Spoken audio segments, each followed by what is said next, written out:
Deus te abençoe. Hugo, toca a mensagem nessa noite, em nome de Jesus.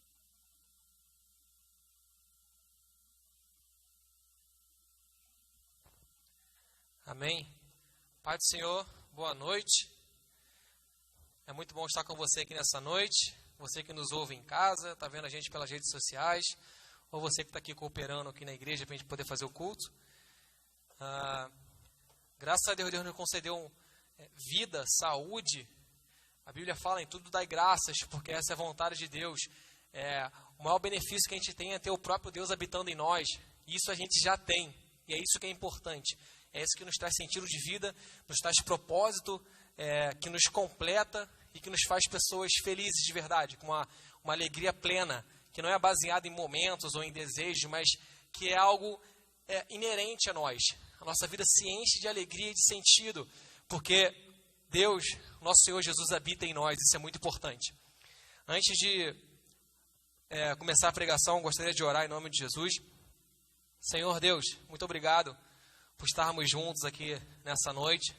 Nós reconhecemos que o Senhor é soberano, que o Senhor está no controle de todas as coisas. Nós confiamos em Ti e sabemos que o Senhor pode tudo. E se estamos passando por alguns momentos difíceis, o Senhor está no controle disso, o Senhor tem algo a nos ensinar com isso. E nós confiamos em Ti plenamente, Pai. Porque tudo que nós precisamos para ser felizes, nós já temos. O Senhor escolheu nossos corações para habitar e para sermos templos Teus. E a gente não merecia isso. Foi o Teu grande amor e a Tua graça que nos trouxe a esse lugar maravilhoso que é a Tua presença. Fala conosco nessa noite. Precisamos Te ouvir. Precisamos nos aproximar de Ti. Precisamos aprender mais contigo, Jesus. Porque não estamos satisfeitos com o nível de intimidade que nós temos. Nós queremos nos aprofundar mais e mais em Ti. Nós queremos Te conhecer e a cada manhã, a cada dia de vida, nos maravilhar com a Tua grandeza, com a Tua glória, com o Teu poder.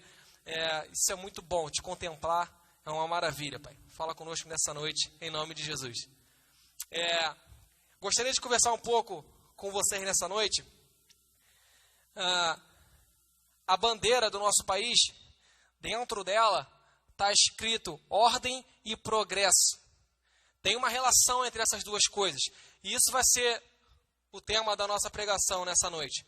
A ordem precede a progressão ou o progresso. Ou seja, antes de você conseguir progredir em algo ou você conseguir realizar algo, a sua vida precisa ter ordem, precisa ter disciplina, você precisa se organizar.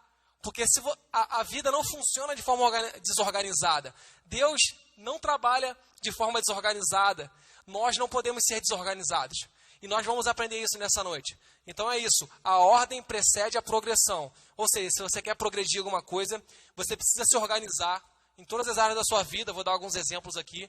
Senão você não vai conseguir progredir. Vai viver mergulhado em ansiedade, em frustrações. Você não vai acreditar em si mesmo. Você não vai conseguir concluir os planos que você traçar se você não tiver metas pré-estabelecidas, se você não tiver um caminho que você precisa seguir. Então é sobre isso que nós vamos pensar nessa noite, em nome de Jesus. Abra sua Bíblia, por favor, no livro de Efésios, capítulo 5, a partir do versículo 14. Deixa eu achar aqui. Efésios, capítulo 5, versículo 14. Está aqui. Está escrito assim: por isso é que se diz, desperte você que está dormindo, levante-se dentre os mortos e Cristo o iluminará. Portanto, tenham cuidado com a maneira como vocês vivem. Não vivam como tolos, mas como sábios, aproveitando bem o tempo, porque os dias são maus. Por esta razão, não sejam insensatos, mas procurem compreender qual é a vontade do Senhor. Deus nos chama para pensar sobre uma coisa muito importante. O mundo hoje em dia corre muito louco, muito desordenado. Nós temos uma era digital em que nós temos acesso constante a muitas informações ao mesmo tempo. Nas eras passadas não era assim. As pessoas, para procurar algo, iam lá, liam um livro, ou faziam alguma outra coisa, ou procuravam em algum outro local. Mas hoje em dia, nós estamos conectados com muitas pessoas através da internet são múltiplas informações. E se a gente não organizar isso, a gente fica doido de ansiedade. Não sei se vocês já se pegaram nesse jeito. Às vezes você está olhando o celular e aí tua mente começa a ficar agitadíssima e você passa aquilo e daqui a pouco tu nem lembra mais do que tu ia procurar no celular. Tu fica, cara, o que eu estou procurando aqui mesmo? E tá aquela agitação, aquela ansiedade. A questão nossa, o problema nosso, não é falta de tempo. Esse é o primeiro tópico que eu queria trazer para a gente. O nosso problema não é falta de tempo, é falta de organização. É por isso que Jesus falou, veja prudentemente a forma como você anda, para você não dar igual um maluco. O tolo aqui é como doido, desesperado, de ansiedade, maluco, desorganizado. Porque senão você vai perder mais tempo ficando ansioso por causa da sua falta de organização do que seguindo rumo a algum caminho. Então você fica louco sem caminho. Não sei se vocês já viram aqueles leões como estão muito agitados, indo da jaula. Eles ficam indo de um lado para o outro, olhando para o lado para o outro. Você já deve ter se pegado assim em algum momento. Você está muito ansioso e tu vai num lado do cômodo, aí tu vai lá no outro. Tipo, vou na cozinha pegar alguma coisa, mas no meio do caminho tu pensa, não, mas vou lá na sala pegar o controle. E depois tu lembra que tu tinha que ir no banheiro. No fim de tudo, tu para no meio da casa e não sabe nem o que está fazendo. Para onde eu vou, não sei, estou sem destino, estou sem um rumo. Isso é uma tendência nossa. A nossa natureza humana adora trabalhar de forma desorganizada, sem um parâmetro para seguir, sem uma organização prévia. E isso é um problemaço, irmão, porque isso deixa a gente louco de ansiedade. Isso causa em nós um problema, depois vocês podem pesquisar em casa se vocês quiserem, chamado Síndrome do Pensamento Acelerado, que foi uma teoria desenvolvida por Augusto Cury, que traz basicamente que a nossa mente tem uma capacidade X de produzir pensamentos. Se você exceder essa capacidade de produção de pensamentos, o produto disso é ansiedade. Ou seja, se eu pensar muito além do que a minha mente é capaz de processar, isso gera ansiedade em mim. É como se você trabalhasse com um carro, o carro tem uma tabela de giros lá, que vai de 1.000 até 7.000 de giros no motor. Se você, por exemplo, tentar andar na primeira marcha, numa velocidade de 60 por hora, o giro vai ficar lá no 7.000. Se você mantiver isso por muito tempo, com certeza vai ter superaquecimento no motor e o carro vai parar de funcionar. Porque você está excedendo a capacidade daquele carro de fazer combustão, de produzir energia para poder movimentar o carro. A nossa mente também tem um limite parecido, pensando de forma bem simplificada. Ela tem uma capacidade X de produzir pensamentos. Quando a gente pensa excessivamente, sem uma organização na nossa mente, o produto disso é uma ansiedade excessiva. E você não consegue traçar meta, e você não consegue... Talvez você esteja até passando por isso nessa pandemia. Você reclamou tanto de tempo. Caramba, eu trabalho muito, me falta muito tempo. Eu não tenho tempo para a família, eu não tenho tempo para estudar, eu não tenho tempo para nada. Mas aí veio a pandemia. E você fica em casa direto. Da mesma forma, você não está conseguindo fazer nada. Porque o problema não é a falta de tempo, é a falta de organização. Por isso que Jesus falou, gente, vocês precisam remir o tempo. Organiza seu tempo. Organiza sua mente. Organiza sua vida. Porque senão você vai viver igual um doido. É isso que eu quero dizer aqui, de forma simplificada. O que ele quis dizer é isso, no versículo 15. Portanto, tenham cuidado com a maneira como vocês vivem. E vivam não como tolos, ou como malucos, ou como doidos, mas como sábios, aproveitando bem o tempo, porque os dias são maus. Vamos pensar agora, para a gente trazer para o reino de Deus. O reino de Deus, o próprio Senhor Jesus Cristo, sempre atrelou a eficácia do reino à ordem, à organização. A gente vai ver isso em alguns textos aqui. O primeiro que eu queria que a gente lesse juntos é 1 Coríntios, capítulo 12. Deixa eu ver aqui. Romanos, 1 Coríntios, capítulo 12, o versículo 12 primeiro, depois do 27 em diante.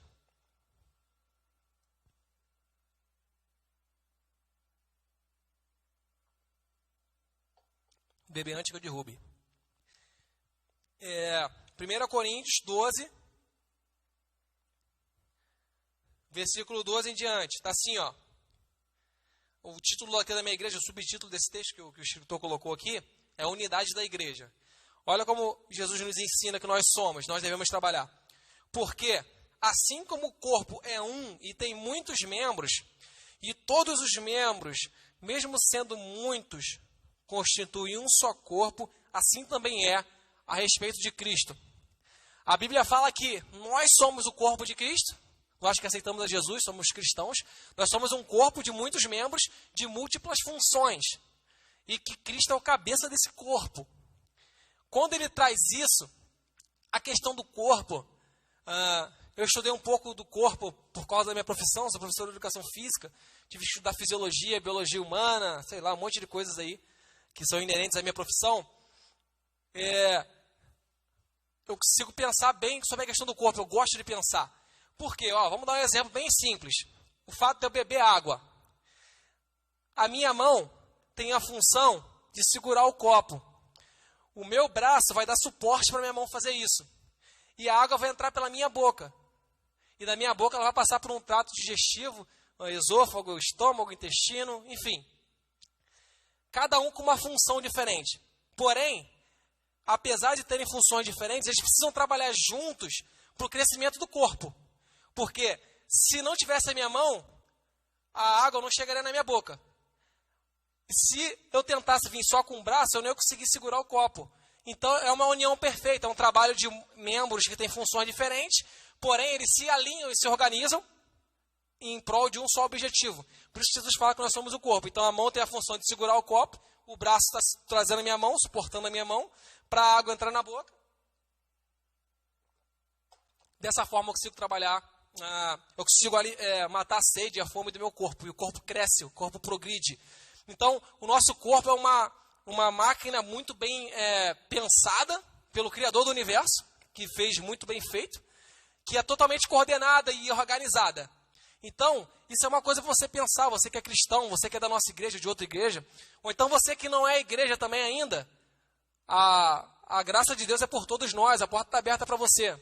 E apesar de você não se achar útil, no reino de Deus todo mundo tem utilidade, porque não é sobre o que a gente pode fazer ou sobre o que a gente é capaz de fazer.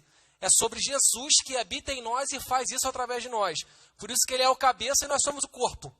Só que para o reino funcionar, nós precisamos trabalhar de forma organizada, sem disputas, unindo as nossas forças, dividindo tarefas, trocando ideias, sabe? Sem ninguém ser dono da verdade. Nós precisamos trocar isso e aprender uns com os outros e amar uns aos outros. É isso que Deus quer trazer para a gente, que a gente tem que trabalhar como um corpo. Tem um outro exemplo que eu gosto bastante aqui, que a gente vai trazer bem rapidinho. Está em Êxodo 18, lá no Antigo Testamento. Eu gosto muito desse exemplo aqui.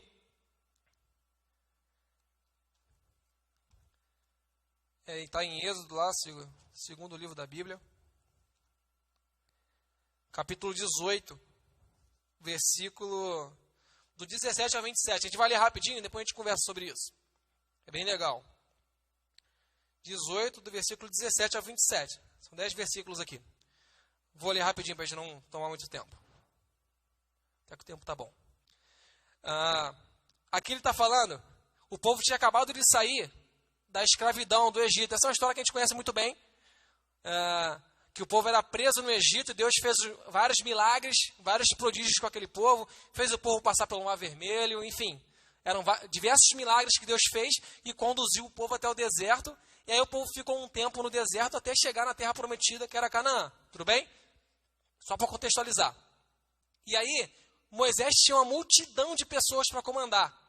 Então, sei lá, eu não sei exatamente quantos são, mas eu creio que são milhões de pessoas para ele comandar. Muita gente. Era o povo hebreu todo que estava como escravo no Egito. E ele se pegou diante de uma situação que ele tinha que ficar o dia inteiro julgando as causas do povo. Então, ele ficava o dia todo só julgando a causa do povo, as causas, as pequenas causas e todas as causas.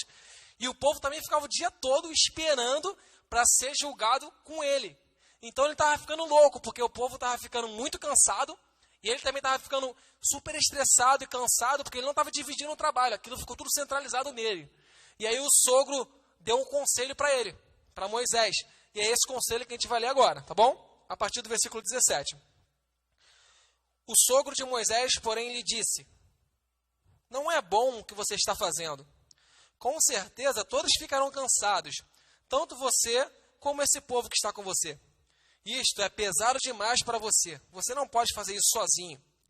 Escuta agora o que eu vou dizer. Eu o aconselharei, e que Deus esteja com você. Represente o povo diante de Deus. Leve as suas causas a Deus. Ensine-lhes os estatutos e as leis, e faça com que conheçam o caminho em que devem andar, e a obra que devem fazer. No versículo 21. Procurem entre o povo homens capazes, tementes a Deus. Homens que amam a verdade e odeiam a corrupção. Coloque-os como chefe do povo, chefes de 1000, chefes de 100, chefes de 50 e chefes de 10, para que julguem este povo em todo o tempo. Toda causa grave darão a você, mas toda causa pequena eles mesmos julgarão. Assim será mais fácil para você, e eles o ajudarão a levar essa carga. Se você fizer isto, e se essa for a ordem de Deus, então você poderá suportar, e também todo este povo voltará em paz ao seu lugar. Moisés atendeu às palavras de seu sogro e fez tudo o que lhe tinha dito. Escolheu homens capazes de todo Israel e os constituiu por chefes sobre o povo. Chefes de 1000, chefes de 100, chefes de 50 e chefes de 10. Estes julgaram o povo em todo o tempo. A causa grave trouxeram a Moisés, e toda a causa simples eles mesmos julgaram. Então Moisés se despediu de seu sogro e voltou para a sua terra. Então olha só, Moisés estava sobrecarregado e o sogro deu um conselho a ele. Cara, faz o seguinte, você prepara homens capazes, idôneos, ensina eles a verdade, ensina as leis para eles e coloca eles como chefes de um grupo. Ó, um vai ser chefe de 1000, outro vai ser chefe de 100, outro vai ser chefe de 10. E aí as causas pequenas, você deixa eles julgarem e traz só as causas graves para você. E ele fez isso, então a coisa ficou muito mais organizada. Aquela carga que estava toda nas costas de Moisés foi dividida entre aqueles chefes do povo, e eles conseguiram julgar todas as causas e ficaram em paz, tranquilos, e tudo funcionou. Então assim é no reino de Deus. Nós precisamos cuidar das pessoas, discipular elas, nós precisamos treinar elas, ensinar elas a verdade, e elas vão transmitir isso para outras pessoas também. Não é uma carga que nós levamos. Em primeiro lugar, é Cristo que levou a carga na cruz do Calvário. Segundo, não somos nós que fazemos, é Cristo que faz através de nós. Mas ele precisa de um corpo unido e em amor, em compreensão, em inteligência e em organização para poder transmitir o reino dele por toda a terra. Isso é muito importante. Guarde isso no seu coração. Lembre-se disso. A ordem precede a progressão. Se você quer progredir em alguma coisa, você precisa se organizar em todas as áreas da sua vida. A gente precisa também ter uma mente organizada, porque uma mente organizada é igual a uma vida organizada. Vamos ler lá em 1 Coríntios 2,16. Voltar lá para o Novo Testamento. 1 Coríntios, só um versículo esse que a gente vai ler. 1 Coríntios. Deixa eu ver o horário aqui, tá bom? Faltam 20 minutinhos. 1 Coríntios 2,16. Pronto. Achei aqui.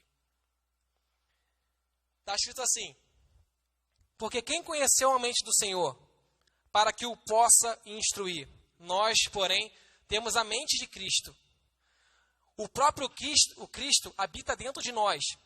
E se nós somos cristãos, precisamos ser imitadores de Cristo.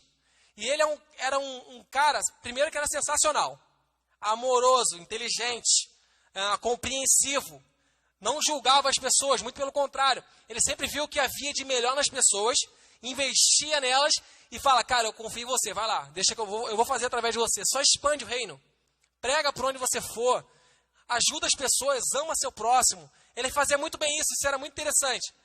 Se nós somos cristãos, nós também precisamos fazer isso. Nós temos a mente de Cristo.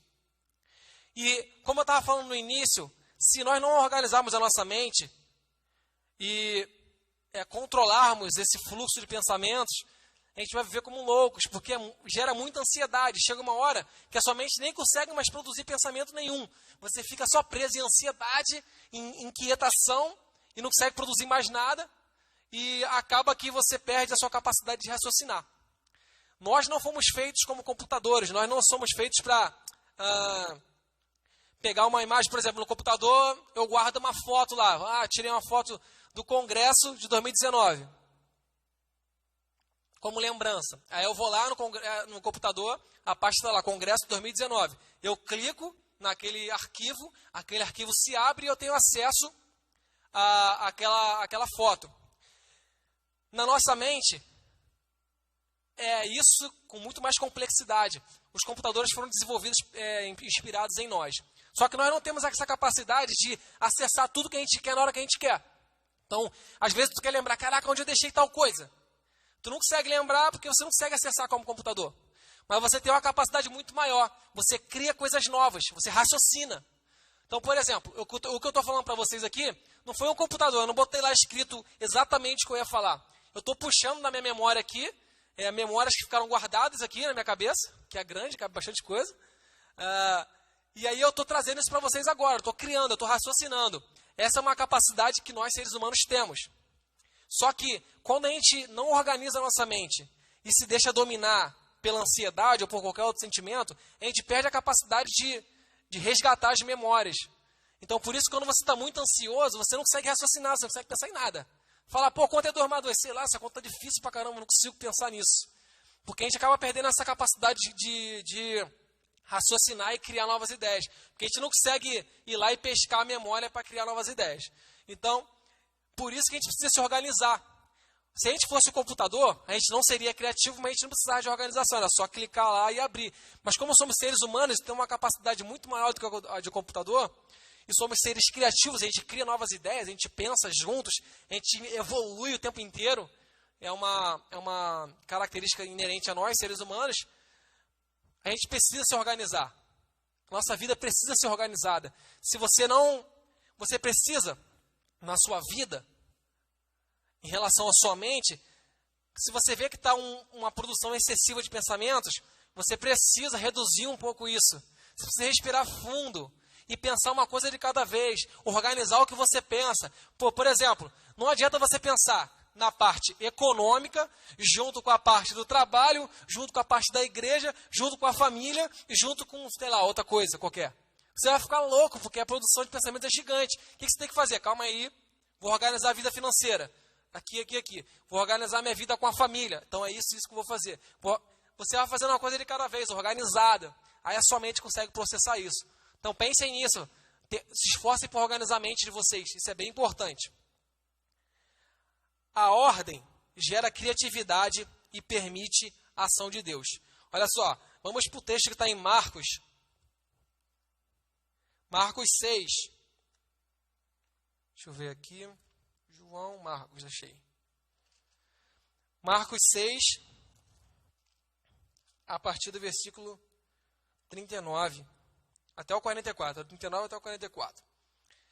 É um texto bem conhecido da multiplicação dos pães e peixes, só que eu queria atentar por um detalhe aqui de organização que Jesus fez aqui. Versículo 39 está escrito assim, ó. Então Jesus lhes ordenou. Vamos lá, deixa eu colocar o contexto aqui para a gente entender. Jesus foi para um lugar, ele ia para um lugar ficar sozinho para orar, e as pessoas viram que ele estava indo para lá, então uma multidão gigante foi atrás dele, para poder ouvir, elas estavam ansiosas. Jesus ele falou que ele é o pão vivo que desceu do céu, ele é a fonte que jorra para a vida eterna. Então ele é o que a nossa alma precisa para saciar fome e sede, para você ter uma vida saciada, para você não ser um eterno insatisfeito. É Jesus que ele sacia essa insatisfação que tem em nós. Só Ele pode saciar, só Ele pode preencher esse vazio. Então, as palavras de Jesus alimentavam as pessoas, e elas se atraíam por Ele, ficavam desesperados. Então foi uma multidão gigante, sem se preocupar com o que iam comer, ficaram a tarde inteira lá, e já não tinha mais lugar nenhum para comprar nada. E aí aconteceu esse milagre aqui, foi o que Jesus fez aqui, que a gente vai ler agora. Mas atentem à questão da organização que Deus fez. Olha só o que ele fez antes de fazer o milagre. Então Jesus lhes ordenou que todos se assentassem em grupos sobre a relva verde. E eles o fizeram, repartindo em grupos de 100 e de 50. Jesus é o Todo-Poderoso. Ele faz o que ele quiser. Ele não precisava, se ele não quisesse, repartir as pessoas em grupo. Ele podia multiplicar aquela bagunça toda, como em geral, ele já tinha feito maná cair do céu no Antigo Testamento. Ele faz o que ele quiser, ele podia fazer o ar virar pão, se ele quisesse. Mas ele não fez isso. Ele falou, separa o povo em grupos e faz eles se assentarem. Ou seja, a mensagem que Jesus traz para a gente é, eu trabalho através de organização, eu não sou desorganizado. E eles pegaram e dividiram em grupos de 50 e grupos de 100. Foi muito mais fácil para eles servirem essas pessoas e saber quem já comeu ou não. Foi a organização que Jesus quis. Ele falou, senta aí, cada um aí se organiza que depois eu faço o que eu tenho que fazer. Então, por isso que eu estava querendo trazer isso antes, que a ordem precede o progresso ou a progressão. Porque antes de Jesus fazer algo, ele espera de nós que a gente se organize como um corpo dele. Gente, se a gente não se organizar, nós vamos fazer força em sentidos opostos. Vou dar um exemplo para vocês, olha só. Vamos supor, você já deve ter brincado da brincadeira cabo de guerra. É bem simples, a gente brincava muito quando era criança. Sempre saía um com o olho roxo, a perna quebrada, e dois brigavam e a mãe batia em 3. Era mais ou menos assim a brincadeira. Mas funcionava da seguinte forma. Ficava um grupo do lado de lá, um grupo do lado de cá, cada grupo segurando uma extremidade de uma corda. Quando a corda arrebentava era uma maravilha, era uma coisa divertidíssima.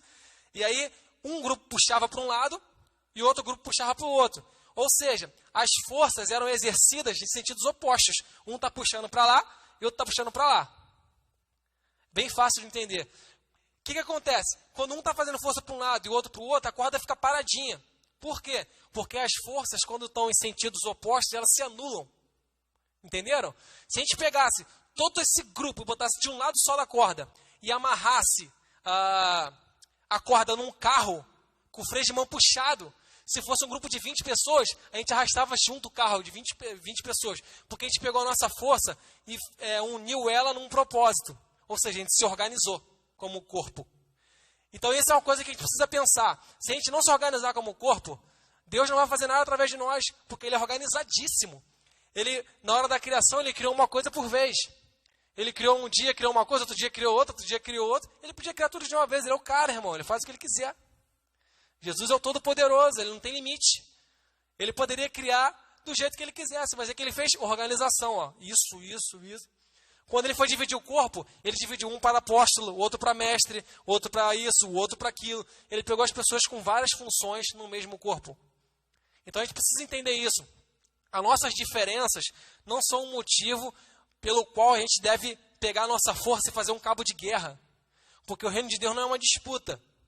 O reino de Deus, nós vamos unir nossas diferenças, a sua potência vai sobrepor a minha fraqueza, e vice-versa. Nós vamos nos unir com todos os dons que Deus nos deu, a personalidade que Ele criou em nós, e a gente vai seguir um fluxo só. A gente vai somar força e juntos a gente vai conseguir expandir o reino de Deus.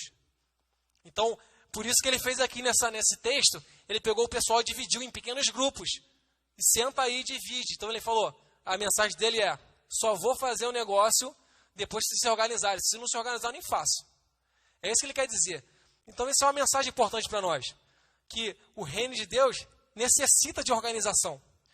Em nome de Jesus, peça para Deus te dar sabedoria, e quando a gente voltar dessa pandemia, vamos nos organizar como corpo potente, como um exército de Deus. A gente não está aqui disputando nada, porque a glória toda é de Jesus. Todos nós estávamos perdidos, Ele resgatou todo mundo, então não tem mérito nenhum para nós, o mérito é tudo dEle. Então vamos pegar a nossa força, vamos unir as nossas diferenças, num só corpo, e vamos fazer essa terra estremecer com a glória de Deus, através de nós, porque é através de nós que Ele vai fazer, não somos nós que fazemos. A gente só tem que confiar que Ele vai fazer através de nós, em nome de Jesus. Então, eu só trouxe uns exemplos aqui de organização na vida cotidiana, para a gente pensar. Em relação à organização do tempo, a gente pode fazer o seguinte, você pode criar um quadro de horários para você. Tem pronto na internet se você quiser, mas se você não souber, é bem simples de fazer. Você pode colocar um caderninho segunda, terça, quarta, quinta, sexta, sábado. E colocar as tarefas que você vai fazer no dia. E o horário, mais ou menos. Você vai ver que, quando você não faz esse controle, parece que você não tem tempo nenhum. Mas quando você coloca isso organizado, você vê, caraca, quanto tempo eu tenho vazio? Eu estava viajando na maionese. Tem muito tempo disponível. Então, isso é uma estratégia interessante para você organizar seu tempo.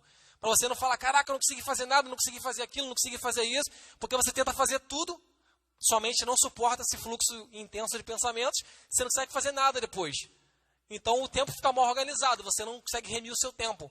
E aí, isso dá um problema danado. Isso é simples de resolver. Você pega um quadrinho e organiza o seu tempo. Pô, isso aqui, ó, vou fazer isso aqui eu vou estudar, esse eu vou fazer as tarefas diárias, esse aqui eu vou para a igreja, que terça e quinta, domingo à noite, tal. Organiza cada coisa, organiza o tempinho para lazer, mas deixa o seu tempo organizado. Não deixa o tempo solto, porque senão vocês não vão conseguir visualizar onde vocês estão investindo o tempo de vocês, e vai ficar uma loucura só e a gente só vai perder tempo. Também tem um aplicativo de tarefas, se vocês quiserem. Tem vários no celular, se você souber mexer. Tem vários aplicativos de tarefa. Você pode colocar lá as tarefas que você precisa fazer e o aplicativo te lembra a hora que você tem que fazer. Ó, tal hora, você bota que tem que lembrar de fazer tal coisa. Aí o aplicativo vai lá, pum, uma notificação da tarefa que você tem que fazer. Então, isso também é uma boa estratégia de organização de tarefas e de tempo. Uma outra questão que a gente precisa organizar é a nossa vida financeira. Esse é um problemaço, né? Porque a gente vai, como eu disse, a nossa mente não foi feita para guardar informações exatamente. Porque a gente não é um computador, a gente foi feito para raciocinar, para criar coisas novas. Isso é muito além do que apenas guardar informações. Então, quando a gente, por exemplo, faz um monte de compra no cartão de crédito, só que tu vai esquecendo o que tu comprou. Tua mente não foi feita para lembrar disso. Até porque não é uma coisa super importante para você ficar gravando. Você não consegue gravar. Aí tu compra crédito, tá achando que tá milionário por causa do crédito. E quando você vai ver a fatura excedeu o seu limite de dinheiro que você ganha por mês. E aí tu fica doido. Caraca, como é que essa conta tá assim? Não imaginava, não lembrava disso.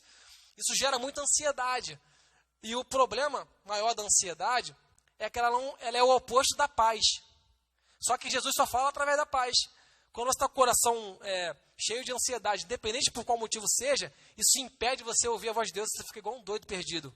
E não era para a gente viver assim, não foi isso para que Deus chamou a gente para viver. Então dá para organizar de forma simples isso. Você pode usar um caderninho, é bem simples. Você coloca os meses, janeiro, fevereiro, março, abril, você coloca o salário que você ganha, eu ganho tanto, e vai anotando as contas. Aí você simplesmente vai somar as contas que você está fazendo para saber se está batendo com o seu salário. Se não estiver batendo, tu não vai comprar, tu não é maluco, espera o próximo mês e compra. Entende? Então é uma forma simples de organizar. Você não precisa ficar ocupando a sua mente, acelerando ela, para ficar tentando lembrar de conta. Porque você poderia estar pensando no reino de Deus e está pensando em conta. Sabe? É tempo perdido, é capacidade intelectual perdida. Então, você só anota no caderno. Quando tu quiser lembrar, tu olha. Simples. E também tem uma outra forma mais tecnológica, se vocês quiserem, que são planilhas no Excel, para quem sabe mexer. Também dá para anotar lá, faz a soma certinho, mas com o caderno dá para fazer tranquilamente. Eu fiz muito tempo pelo caderno. Agora que minha esposa me ajudou, que eu fiz no Excel, fazendo o caderninho, anotando e somando, para não ficar doido. E tem uma outra questão bem importante, a gente vai ler um textozinho para finalizar aqui, que é para você organizar metas na sua vida. Tem um texto que eu não sei de quem é, que fala o seguinte: para quem não sabe onde quer chegar, qualquer caminho serve. Se eu não traço uma meta para onde eu quero chegar, eu vou seguir qualquer caminho aleatório e tá bom. Eu não tenho meta, eu não tenho nenhum caminho que eu tenho que seguir. Então, na nossa vida, nós precisamos estabelecer metas. A gente precisa estabelecer aonde a gente quer chegar. E isso é bem importante. E mais do que isso, você precisa cumprir as metas que você estabeleceu. Então, a minha meta é, vamos lá, vou usar a minha parte física. Eu quero correr, vou fazer uma corrida 3 vezes por semana. Então, eu vou lá no meu quadro de horário, vou fazer corrida porque eu estou precisando fazer atividade física. Eu vou lá e tracei aquela meta, mas eu preciso cumprir aquela meta. Por quê? Quando você traça uma meta e não cumpre, isso tem um efeito inverso. Você para de acreditar em você mesmo. Você acha que você traça a meta, mas não consegue cumprir. Então, você precisa traçar as metas e cumprir elas. Lembrando que tudo isso vai ter que ser a partir de um bom relacionamento. Toda hora eu tô virando para trás aqui, porque tinha um Jesus aqui atrás. E Jesus não está mais aqui, eu tô toda hora virando para trás e não está adiantando nada. É importante você traçar essas metas e cumprir elas, porque você vai acreditar que você pode. Claro, em Deus, a partir de um bom relacionamento com Ele. Você estreita seu relacionamento com Deus, traça as metas e se esforça até cumprir elas. Isso vai ser muito bom para a sua vida, porque você vai, é como se fosse galgando estágios, como se fosse subindo escada. Você vai progredindo. Se você não traçar um caminho a seguir, você vai viver de forma aleatória, isso vai ser muito ruim para você. Não vai conseguir fazer nada. Então, você vê que tem pessoas que conseguem seguir, o cara se forma, o cara tem um bom emprego, o cara desenvolve no reino de Deus, porque esse cara traçou metas. E tem pessoas que não vão para lugar nenhum, elas estão sempre girando em torno de uma mesma situação. E elas não conseguem chegar a lugar nenhum. Então, trace metas na sua vida. Organize isso. Mas trace metas que você possa alcançar. Pensa, cara, vou traçar essa meta aqui. Consigo cumprir ela? Consigo. Dá para cumprir em nome de Jesus. Então, tu traça e cumpre. E vai progredir na sua vida. E isso vai te levar a melhorar muito. Para a gente finalizar aqui, Mateus 6, versículo 33 e 34. Nosso último texto, para finalizar. Mateus 6, versículo 33. Beleza, até o 34, é esse mesmo. Está escrito assim: mas busquem em primeiro lugar o reino de Deus e a sua justiça, e todas essas coisas lhes serão acrescentadas. Portanto, não se preocupem com o dia de amanhã, pois o amanhã trará os seus cuidados. Basta a cada dia o seu próprio mal. No reino de Deus, tudo acontece a partir de Jesus. A Bíblia fala que todo dom perfeito, toda boa dádiva vem do céu, vem de Jesus. Então, a base para a gente conseguir organizar a nossa vida, para que todas essas questões que eu citei aqui aconteçam, a gente precisa botar o reino de Deus em primeiro lugar. Diversas vezes eu testei isso na minha vida e eu tentava fazer tudo para depois fazer as coisas do reino de Deus. Eu tentava fazer todas as outras tarefas e deixava, por exemplo, a oração para depois ou a leitura da Bíblia para depois. O que acontecia é que eu não conseguia fazer nada e no final do dia eu não fazia nada de tarefa diária e não fazia nada no reino de Deus. E eu entendi isso, que tudo acontecia a partir do reino de Deus. Então eu inverti. Eu busco primeiro o reino de Deus e a sua justiça, e as outras coisas acontecem. É isso. Tudo na nossa vida acontece a partir de um bom relacionamento com Deus. Só que para isso acontecer, a sua vida precisa ter ordem, disciplina, organização, para você conseguir progredir em nome de Jesus. Deus abençoe. Deixa eu fazer a oração final aqui. Espero que tenha abençoado a sua vida, como abençoou a minha. Em nome de Jesus. Aleluia. Deus abençoe a vida do Hugo, jovem que tem nos ajudado bastante aqui na sede, no ministério, um dos líderes nossos.